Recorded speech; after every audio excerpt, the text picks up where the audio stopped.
Ms. Pinckney's Black Voices in Literature class teaches students the truth in American history through Black literature, dialectical studies, food traditions, and art. They also learn social responsibility and civic engagement through community service and advocacy. Truth in education matters. All students deserve to learn about their history. Danae's English class reminds us how influential young people are and have always been when they see themselves in the history of our country. Danae encourages her students to take a stand for what they believe in and not wait to be change agents, because the longer you wait, the more comfortable you become and the less willing you are to shake things up. As Ohio Teacher of the Year, Danae reignited her passion for teaching. She is now helping other educators recognize their value and find passion for their profession while focusing on what they need to succeed for their students. Danae Pinckney demonstrates why public education matters so much in Ohio. Great public schools open a world of knowledge and opportunity for all students. Exceptional educators like Danae make that possible. I am extremely proud to introduce to you the 2025 Ohio Teacher of the Year, Danae Pinckney.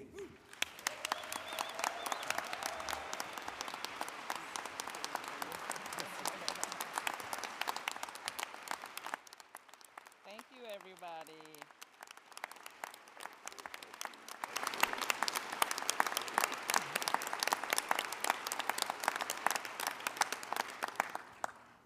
Thank you so much, everyone. So it's funny because, one, I'm like, who is that woman on the screen? I keep changing things. It's me. Right? The last time I stood before many of you feels like it was ages ago. So much has transpired in the world, particularly in public education.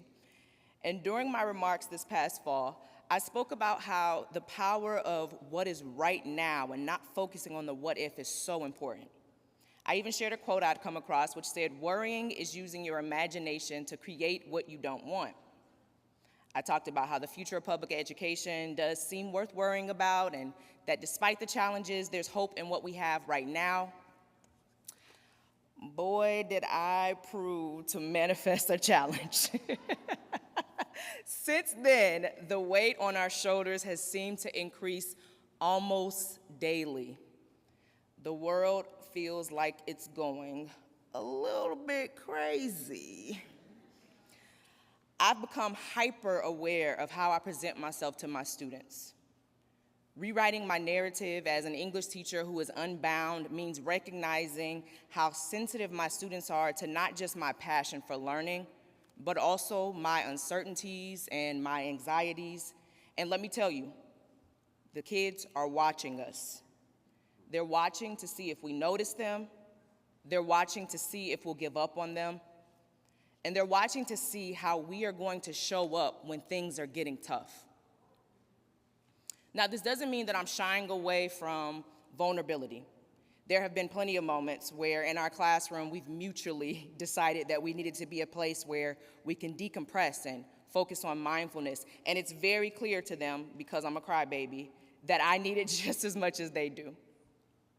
But overall, I know that when my students are worried or they're fearful, they look to me.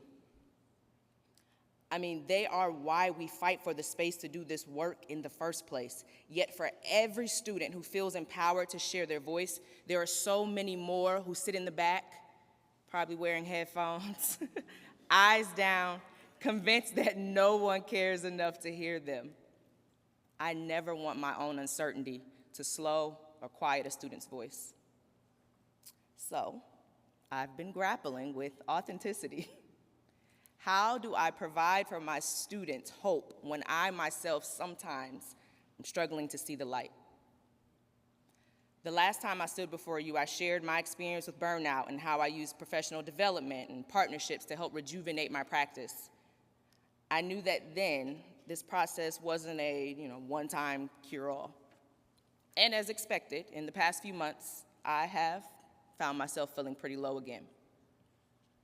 Now, as the Ohio Teacher of the Year, my struggle with authenticity isn't just for my own students, but now it's going to educators, leaders, and students across the state and beyond. Fortunately, my past experiences have also equipped me with tools to lift myself up from slumps. So I've been revisiting some of those old practices. I've been popping into some of the conference rooms when I'm speaking, attending seminars, journaling, and leaning on my community of friends, family, and colleagues. And these connections have been instrumental in helping me to refocus my emotions and to harness them into action.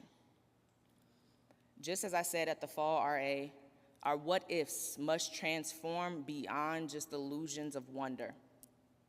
Taking action has become my way of maintaining authenticity. Truthfully, I've been very comfortable with taking action in smaller ways, which I think is fine, but these times are pushing me out of my shell a bit and causing me to reconsider the ways that I approach advocacy. I've been trying to take some uncomfortable steps towards change, like reaching out to elected officials or trying to help organize initiatives for equity. And it's helping me to get back on track to hopefulness and positivity. And that momentum is transferring to my students, encouraging them to take action too.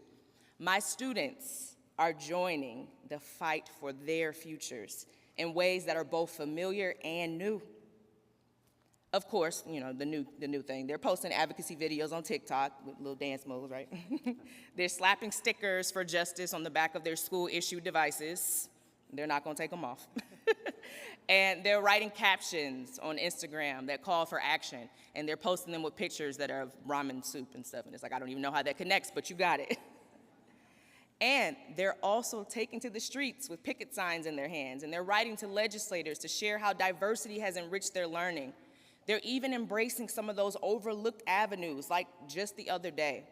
My students decided we wanted to go out into the community and plant trees and flowers at a local church because my students recognize that forming and keeping community is our greatest source of resistance against divisiveness.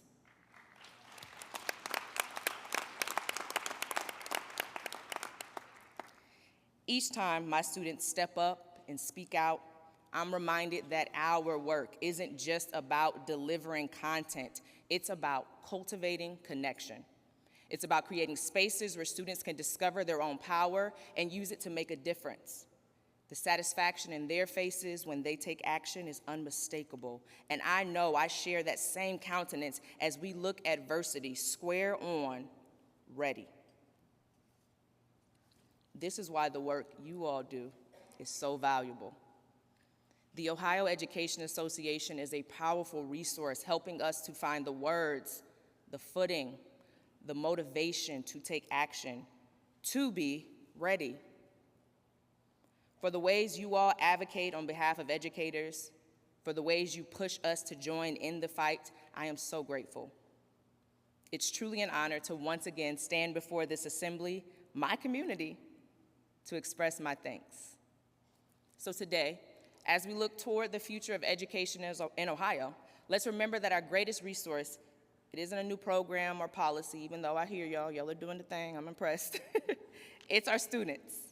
It's the young people with shared uncertainties, but powerful voices waiting for encouragement to be heard. We have to be those people. Let's be the ones who see them, who hear them, who lift them up. Because when we do that, we're not just changing lives, we're changing this crazy world. Thank you, thank you.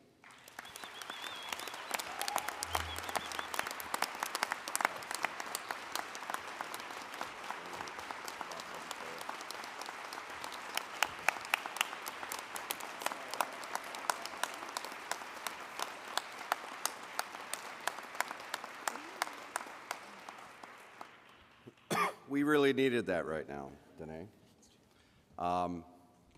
We are in some pretty heavy times, and the world is getting pretty crazy. But you have reminded us of our purpose. And you are centered everything about that purpose in your students. And so for that, I can't think of anybody who's more deserving than this recognition of being the Ohio Teacher of the Year than you are right now.